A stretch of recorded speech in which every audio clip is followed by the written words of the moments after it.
que os amados encontram a referência em Levítico 25, verso de número 10.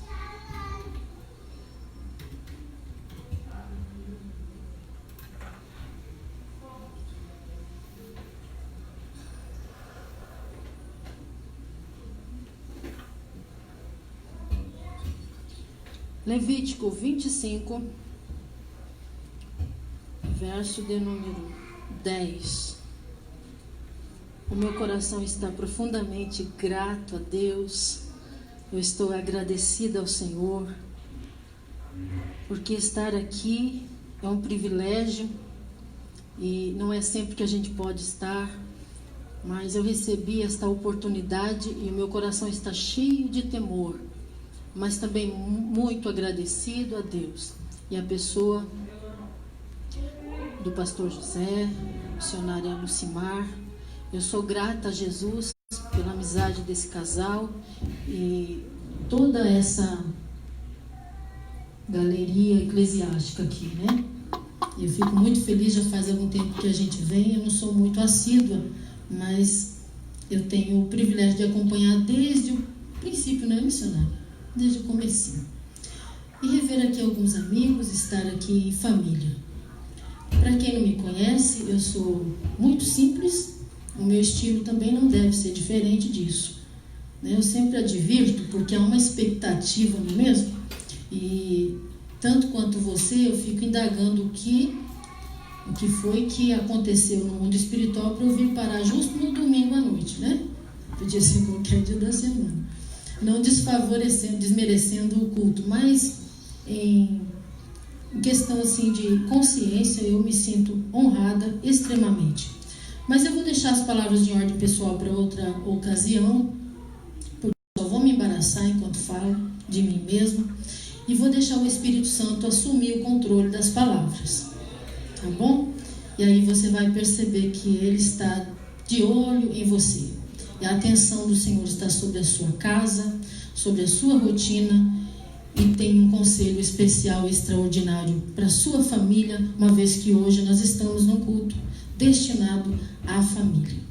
Levítico 25, verso de número 10, eu vou deixar a minha versão aqui, a minha tradução, para me apegar a essa, que é da minha preferência.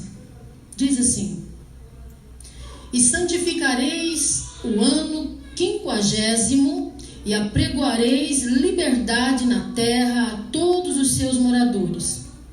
Ano de jubileu vos será, e tornareis cada um a sua possessão, e cada um a sua família. Amém? O nosso Deus, como já foi dito aqui, eu gostei muito da expressão que ele é exagerado.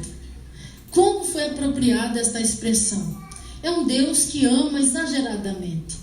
Um Deus que, a começar pela minha vida, não dá para explicar porque me amou.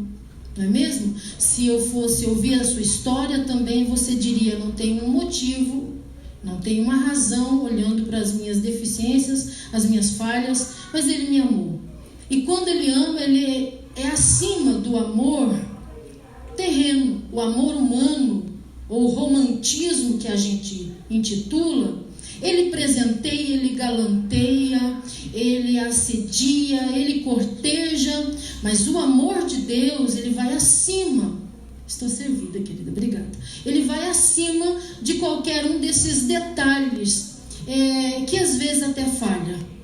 É um cuidado que preenche, como já foi louvado aqui, todas as nossas necessidades. E com esse amor, com esse cuidado, Ele não só enviou o seu Filho para morrer na cruz do Calvário e nos remir, mas Ele também, na sua palavra, registra quão grande e minucioso é o seu amor no cotidiano do ser humano, no dia a dia desse mortal. Não é apenas o cuidado interesseiro com algum fator específico. Deus, ele não tem um interesse para si. Ele pensa por você. Ele pensa por mim. Ele está sempre investindo na sua vida com a única intenção de te ver realmente feliz. Um Deus que se preocupa com todos os detalhes da sua vida. Um Deus que, como já compartilhei algumas vezes que estive aqui, Ele se importa com detalhezinhos tão minúsculos como aos que ouviram o testemunho, os 2 chicletinhos. Ele se importa com vírgula na sua vida. Porém, dentro de todo esse interesse, esse cuidado, Ele também tem prazer em prosperar, prazer em abençoar, prazer em sondar qual é a direção do teu sonho e te fazer triunfar na direção deste sonho. E assim sendo, Ele criou o ser humano e imediatamente Ele privilegiou esse ser humano com a alegria, o favor de habitar em jardim, como Éden, por exemplo. Ele deu ao casal, o primeiro casal da história, a alegria de habitar num lugar perfeito. Nós sabemos que dentro dessa história, desse cenário, Adão e Eva tiveram dificuldades de manter, tiveram dificuldades de estar firmes no propósito de ser gratos a um Deus que dá tanto favor ao ser humano, e eles falharam. Mas Deus não desiste de abençoar.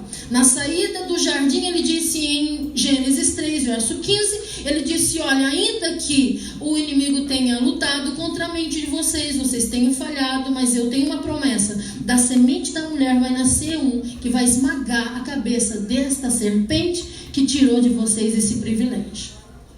E ainda que ela o fira no calcanhar, isso ele está apontando lá para o Calvário, ainda que com morte de cruz essa semente da mulher seja ferido, todavia Ele vai esmagar a cabeça desta serpente e vos fazer triunfar. Dentro desta esperança, desta fé, e quando eu digo fé nisso, na salvação, num Deus fiel, na eternidade com Ele. Dentro desta fé, nós podemos, acompanhando a leitura catalogadamente, nós vamos encontrar Abraão, o pai da fé. A esse Deus fez promessa. Deus disse: olha, você não poderá contar a tua descendência, e eu te darei uma semente, e desta semente eu vou fazer com que você seja pai de multidões. O sonho, é curioso como essa expressão foi tão apropriada que esse Deus é realmente exagerado. O que Abraão queria era um herdeiro. Aí Deus dá a ele uma multidão. Quem ainda não conseguiu entender o que Deus está falando nessa noite, pode perceber que é exatamente isso que Deus quer que você conclua? Que se você está focalizando algo, o Senhor tem algo muito maior, acima do teu pensamento, acima do teu sonho. E Deus não só dá prosperidade, não só multiplica a nação, não só multiplica a descendência, como Ele também promete uma terra, uma herança. E dentro desta promessa, Ele fala assim: não vai ficar apertado, é um lugar espaçoso. Eu gostaria que você entendesse que enquanto eu prego, como eu adverti, simples assim, Deus já está nas entrelinhas dizendo: o que eu tenho para você não é espremido. O que eu tenho para você não é apertado, que não dá para construir nem uma meia água. O que eu tenho para você é muito maior, é muito acima. O lugar é espaçoso, o lugar é fértil, emana leite e mel, para resumir. E eles partem para esta terra, e eu vou poupá-los, porque eu percebo que eu estou falando uma igreja tanto inteligente quanto instruída. Então eu vou pulando os detalhes e confiando no conhecimento de todos, entendendo que quando eles caminham na direção desta herança, eles caminham tão pequenininhos, embora para nós uma grande nação. Você pode imaginar Israel atravessando o Mar Vermelho. Você pode imaginar as 12 tribos acampadas ao redor do tabernáculo, a nuvem de fogo, a coluna de fogo, a nuvem glória. Você pode imaginar tudo dividido tão perfeitamente, uma nação que botava medo em todas ao redor, mas ao mesmo tempo, quando chega na terra prometida, se incomoda com os gigantes lá no finalzinho, sabe, no fundo do quintal, que quase não enxerga. Havia gigantes em uma parte da terra que Deus dera a Israel, e você vai perceber na narrativa da história que eles se dirigem a Deus e dizem: Senhor, como pode? O Senhor me deu vitória, o Senhor me fez entrar nessa terra, a terra é nossa, a nação, o que o Senhor escolheu para morar aqui somos nós. O que esses gigantes estão fazendo ali? Não estão longe, não estão morando de parede e meia comigo, não estão no andar de cima, não estão no vizinho do lado, nem da direita nem da esquerda, mas mesmo distante, eu não quero. Senhor, limpa, varre do mapa, porque a terra toda é nossa. Note que em um espaço tão grande como a terra prometida, Israel está ocupando uma parte aqui, mas incomodando com os gigantes que estão lá no cantinho. E o Senhor levanta alguém e diz: Israel, é fato, a cidade, a terra, toda esta terra que mana leite e mel é sua, de fato. Mas note como você ainda é tão pequeno. Você vai entender a mensagem. No lugar desses gigantes, não ocupem feras selvagens, bichos da selva que venham e devorem as tuas crianças, invadam o teu acampamento. Deixa os gigantes, para que as feras não ocupem o lugar. Você ainda é tão pequenininho. Espere você alcançar toda a estrutura, e conforme eu for percebendo que você vai crescendo, eu mesmo coloco os teus inimigos para longe de ti.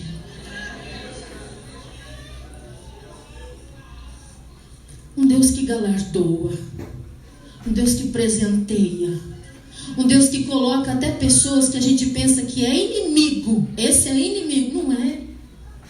Deus está levantando por guardião, porque inimigo mesmo está longe, porque Deus não permite que feras selvagens entrem dentro da tua tenda, mexa com teu filho, vou falar num português mais claro, mexa com a tua filha, invada a tua casa, invada as tuas finanças, destrua teu emocional, ainda que rujam pela selva, eles não podem ocupar o espaço, porque esse espaço Deus deu para você.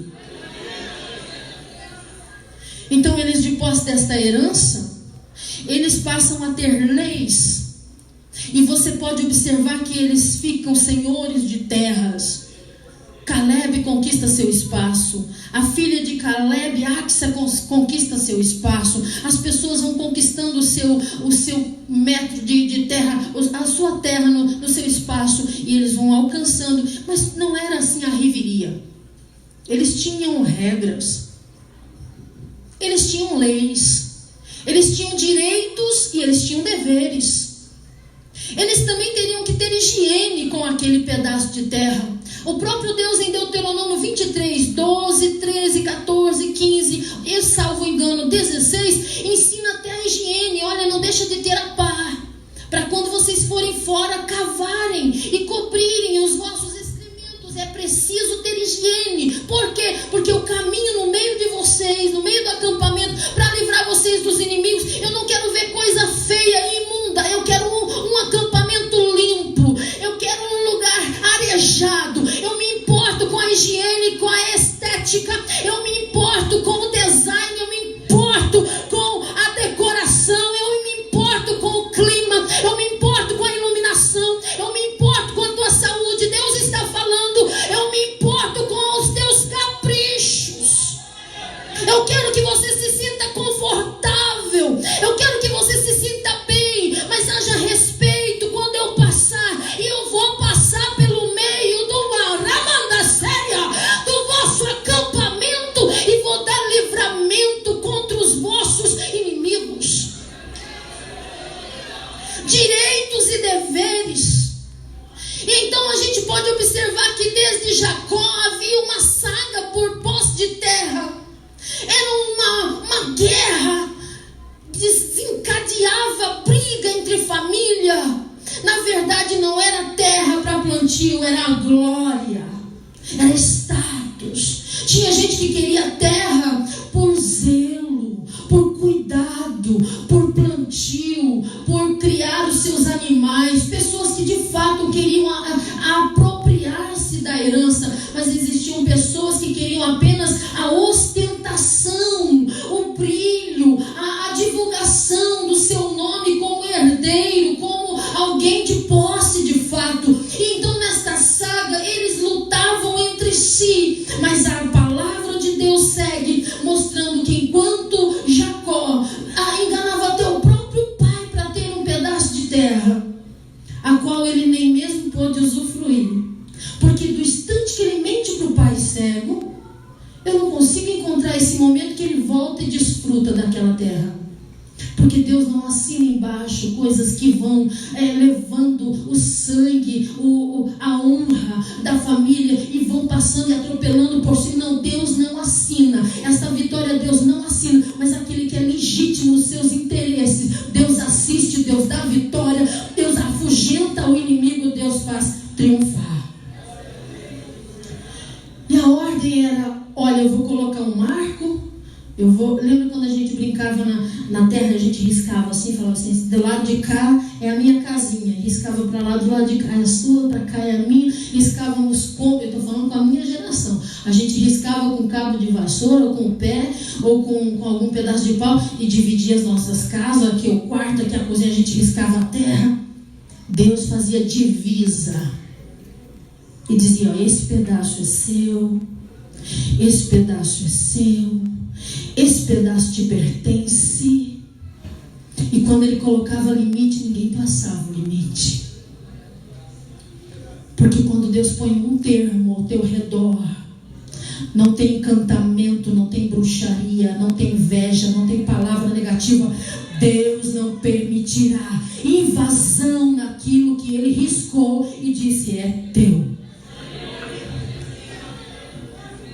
Porém, ele disse, uma vez riscado, separado, cortado o trecho de terra, uma vez separado tudo certinho, tenha por cuidado, tenha por zelo e não abra mão, não mude os termos, nem para lá nem para cá, não aumente nem diminua, não venda nem 1 metro de terra, é seu por herança e para sempre, será teu por gerações, vai passar de pai para filho.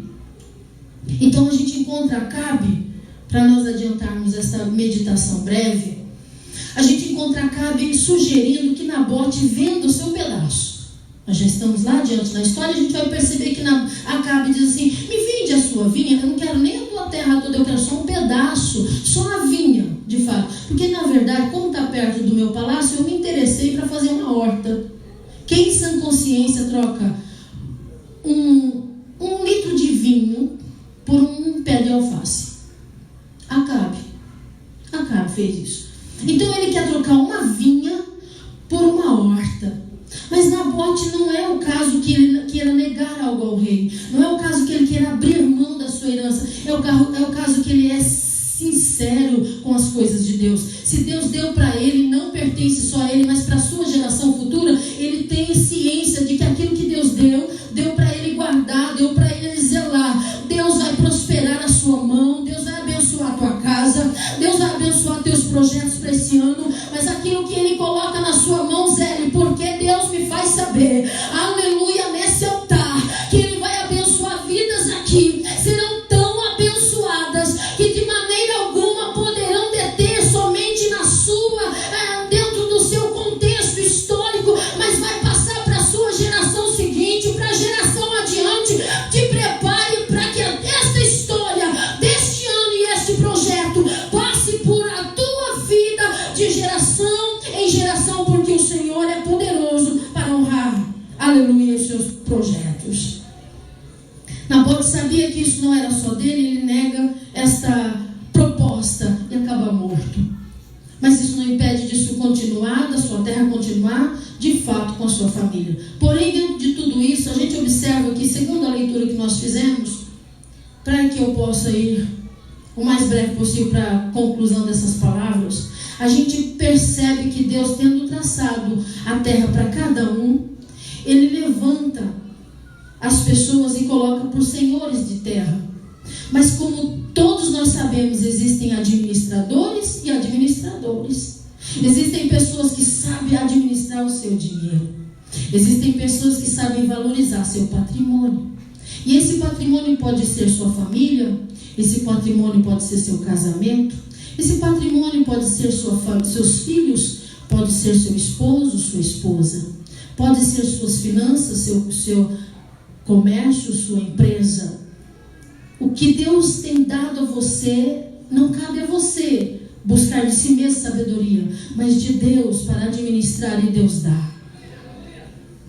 A palavra do Senhor diz que se alguém tem falta de sabedoria, peça, que Ele dá gratuitamente. Então as pessoas administravam do seu modo, e conforme iam administrando, algumas iam se embolando em dívidas. E aí, para pagar aquela dívida, ela fazia um empréstimo. E para pagar aquele empréstimo era como tirar um pé da areia movediça e colocar o outro. Elas iam se embolando em tanta dificuldade para honrar seus compromissos que acabavam por perder o direito de serem donos da terra, a herança que Deus dera. E eles perdiam esse direito. E uma vez perdendo esse direito, eles não podiam vender, porque a lei dizia: não passe a ninguém, é seu. Mas eles, não podendo administrar, tornavam-se escravos de quem tomava conta em seguida. Alguém chegava e acudia aquele pedaço, acudia aquela herança, tomava o domínio, o controle, assumia a administração, e quem agora era dono passava a ser escravo, porque não valorizou, porque não conseguiu administrar com sabedoria, passava a ser escravo. E a coisa mais difícil é a gente ser refém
conhece onde é que você vai dormir.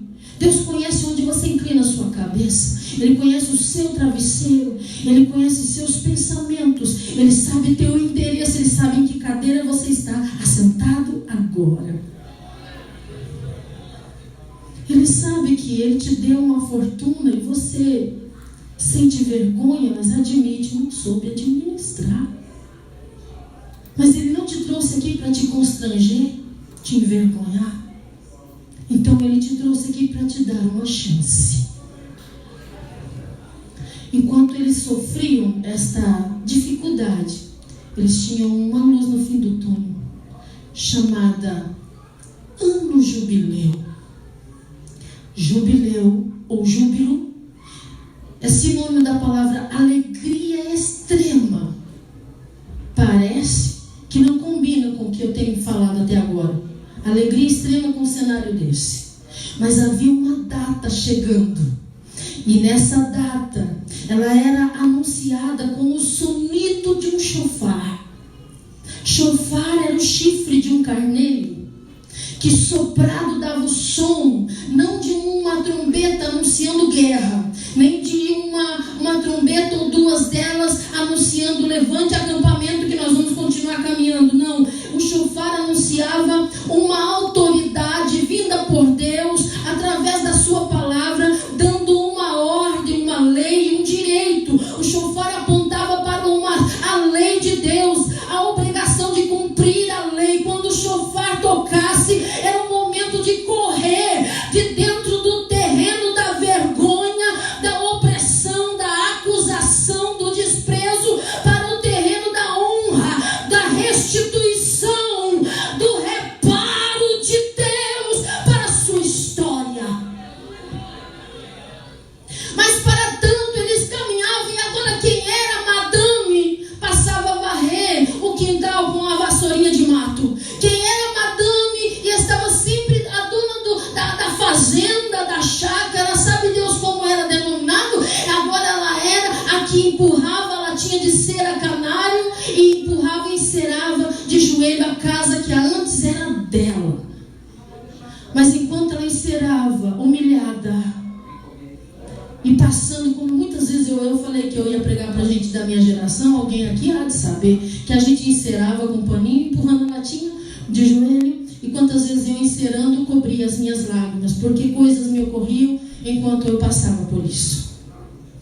Quem sabe ela encobrindo suas lágrimas, pensando, eu não vou nem fazer barulho, porque pelo tempo que eu estou neste vale, aleluia, oh glória a Deus, pelo Ramanda e a Céia face, pelo Ramanda cai, pelo tempo que não manda a plaça, pelo tempo que eu estou neste vale, a qualquer momento o toque do chofar vai chegar ao meu ouvido, e eu vou lançar este pano de cera fora, e vou voltar para a cadeira que é minha, para o na séria, para o lugar que é meu. Isso não será com deboche, isso não será com orgulho, com arrogância, será com o coração quebrantado, reconhecendo que isso é produto da graça, que eu não mereci, que se eu estou aqui encerando foi porque eu não tive boa administração, mas Ele me deu esperança, Ele não quer dar séria, Ele me fez promessa. Enquanto espero tocar do chofar, e a data chega, ela chega, de 50 em 50 anos, mas às vezes o assalto acontecia no meio dessa data, e ela esperava, de chegar, a qualquer momento o toque do chofar vai chegar aos meus ouvidos, e quem sabe encerando o chão de sua senhora, ela ouve o tocar do chofar. Eu peço, Espírito Santo de Deus, que tua aramácia, que desça azeite na tua audição, que desça azeite no teu ouvido,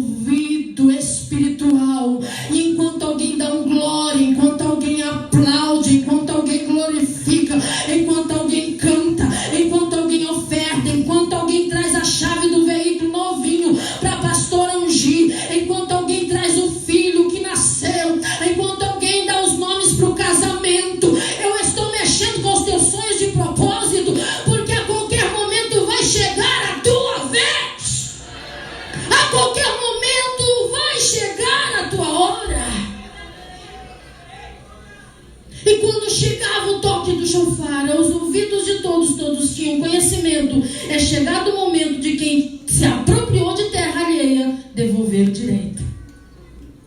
Zelou até aqui, mas agora é lei. A lei não é de Moisés, a lei é de Deus. Devolve. Eu estou sentindo a graça. Chega um momento em que as pessoas podem pisotear a cantora. As pessoas podem rir com sarcasmo. As pessoas podem debochar, passar, sobressaindo sobre você. As pessoas podem estapear a tua face, colocar o teu rosto em vergonha diante de muitos. Mas chegada é o dia em que o Senhor diz: devolve. Devolve a honra, devolve a alegria, devolve a saúde, devolve o respeito que foi roubado. Devolve. Eu não ando aquela baixa. E o Espírito de Deus está devolvendo algo aqui esta noite, missionária. O céu está devolvendo algo no mundo espiritual e a honra de Deus vai descer. Não, eu não vim falar daquele celular que você foi ultrajado na negociação. Eu não vim falar daquela bicicleta que você comprou. Não, eu não vim falar da compra do carro. Eu vim falar de valores muito acima do monetário. Eu estou num culto de família. Eu estou dizendo: Deus vai restituir. Ele vai devolver a honra que te foi usurpada. Porém, ao ser usurpada a honra, mas ao mesmo tempo que é devolvida a chave, aí fica até sem jeito, porque tá lá a irmã de aventalzinho, e ela levanta, enxugando a mãozinha, cheirando que boa, as cutículas todas de franjinha. Antes, na decoração, na unha, como é que é? A vidro, como é que é? Fibra de vidro, né? Gel. Agora sabe Deus o estado que tá aquela mão. Mas chegou o som do chofar no seu ouvido, com a mão cheirando que boa, a unha toda esfacelada, não sei. A mão está toda ferida, não sei. Eu só sei que eu vou estender essa mão ferida e eu vou pegar o que é meu. Eu vou tomar posse do que é meu. Deus está falando acima da etiqueta. Ele está falando acima da aparência. Ele está falando acima do salto alto. Ele está falando acima do deboche que passou para lá, passou para cá. E aqui parece que ainda tem poeira, querida. O Espírito Santo viu tua humilhação. Ele conhece a tua lágrima.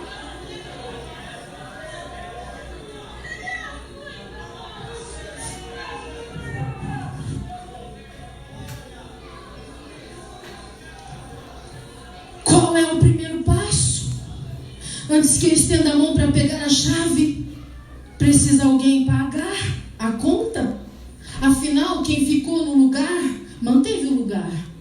E aliás, quem ocupou o lugar de liderança foi porque tinha, de fato, liderança. Foi como um tapa de luva. Não soube administrar, daqui que eu vou administrar. E administrou. E agora, quem vai ressarcir o serviço que foi feito? Se você é escravo, quem vai pagar? Levanta-se um remidor. E o remidor chega e diz: eu pago. Ora, mas amada carne séria. Você não sabe de onde Deus vai tirar alegria para esse coração tão ferido. Você não sabe de onde Deus vai trazer recurso para te devolver o que foi levado. Você não sabe que caminho Deus vai fazer para te achar nesse caos. Você está humilhado, você não olha mais para cima, e por onde passa só Deus sabe de onde você extrai o teu sorriso. O Espírito de Deus me trouxe aqui para dizer: o chofar já tocou, a tua hora chegou e o teu remidor está na casa.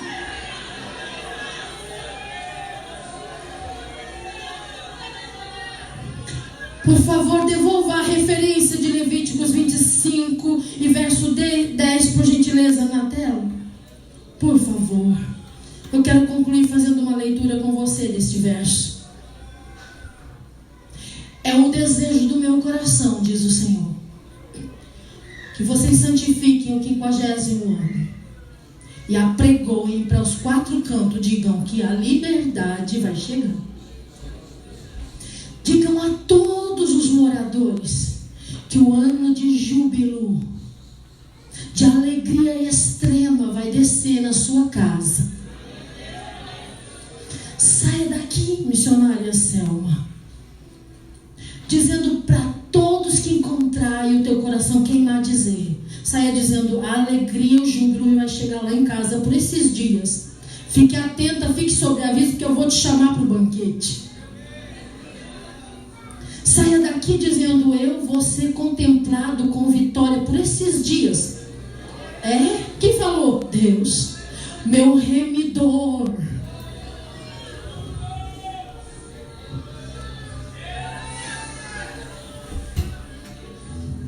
Eu quero chamar as cantoras para me ajudar, por favor. Eu cheguei em Curitiba. Eu ainda experimento algumas coisas dessa natureza, mas eu já posso crer com tanta facilidade que eu já convivo com isso com naturalidade. Mas eu cheguei aqui em Curitiba, eu tinha 2 vestidos daquele tecido que você só ouve falar na boca da vovó e do vovô, o tal do tecido de chita. Cetim, minha querida, Cetim usou você, meu filho, com esse glamour todo. É chita. Chita. Aí um estava no corpo e o outro estava no meu guarda-roupa. Sabe como era o meu guarda-roupa quando eu cheguei aqui? Era um cabo de vassoura no cantinho assim, ó. Aí eu colocava meu vestido torcido e passado a ferro para secar rápido para o culto à noite. Eu colocava no cabo de vassoura. E o que estava no meu corpo ia ser trocado por aquele. Então nunca se sabia que vestido que eu ia aparecer no culto. Se era o branco, se era o vermelho. E um dia eu estava sentada ali, no cantinho, isso foi na Vila São Pedro, e Deus tomou o pastor e na sua ousadia ele disse, esta moça que está sentada ali, grande vai ser o reboliço, Deus tem um chamado sobre a sua vida para pregar a palavra em os 4 cantos, as asas de aço, aquelas promessas boas. E ele disse, e você vai andar para lá e para cá pregando a palavra. Irmão, eu estava com um chinelinho de dedo, um frio, e eu coloquei meu pé para baixo do banco assim, e eu cruzava os braços, porque eu estava grávida da minha 2ª filha, e as cores da chita descorou e as florzinhas sumiram. Então era um vestido branco de florzinha vermelha e um vestido vermelho de florzinha branca. Mas na verdade, na barriga de tanto lavar louça, lavar roupa, as florzinhas sumiram. E eu cruzava os braços para disfarçar, mas o fogo pegava e eu erguia as mãos, adorava, lembrava, cruzava o braço. E era congresso, de repente Deus me achou e usou aquele pastor e falou comigo. E eu saí de chinelinho, um frio, todo mundo de bota, e eu chilepe. Saí, quando eu voltei para casa, eu virei para aquela mulher que me acompanhava até no portão, eu disse, você viu o que Deus falou? Eu já saí crendo. Quem está entendendo onde eu queria chegar? Eu saí do culto igual Ana. Ana não saiu direto para a maternidade, ela saiu com a promessa. Mas daqui a pouco Penina teve que engolir, a barriga crescendo, o menino mexendo. Então eu saí provocando a fé de todos. Eu disse, você viu o que Deus falou? Eu vou pregar nos 4 cantos. Isso Deus já tinha falado comigo lá no interior de Rondônia. Olha, isso foi que Deus falou. É Deus puro na vida desse pastor. Eu sou mesmo uma pregadora. Deus me chamou. Antigamente eu dizia que era, hoje eu já digo o contrário. Que a gente vai conhecendo e vai vendo que não sabe nada. Mas eu dizia, eu sou mesmo, Deus falou. Como ele podia saber? E você viu que eu vou andar até de avião? Quando eu falei vou andar até de avião, me empresta aqui o seu personagem. Ela fez assim, ó, você sabe o que é isso? Ela fez assim, de cima e embaixo assim. Parou no meu chinelinho. Sei. Mas no dia que o Senhor escolheu fazer meu primeiro voo, eu vi o sol nascer da janela. Pode aplaudir que esse Deus é exagerado.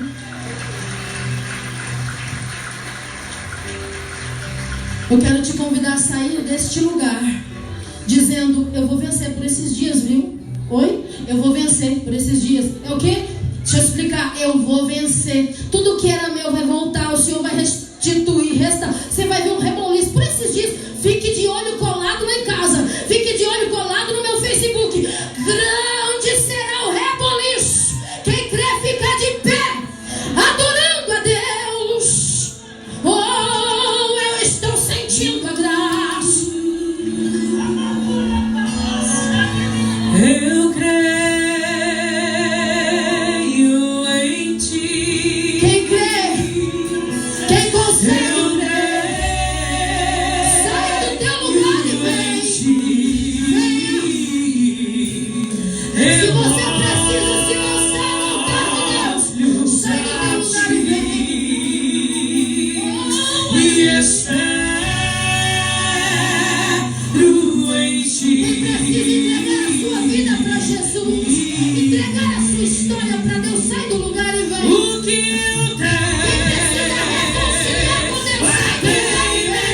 recebe um abraço meu, pois da tua vida cuido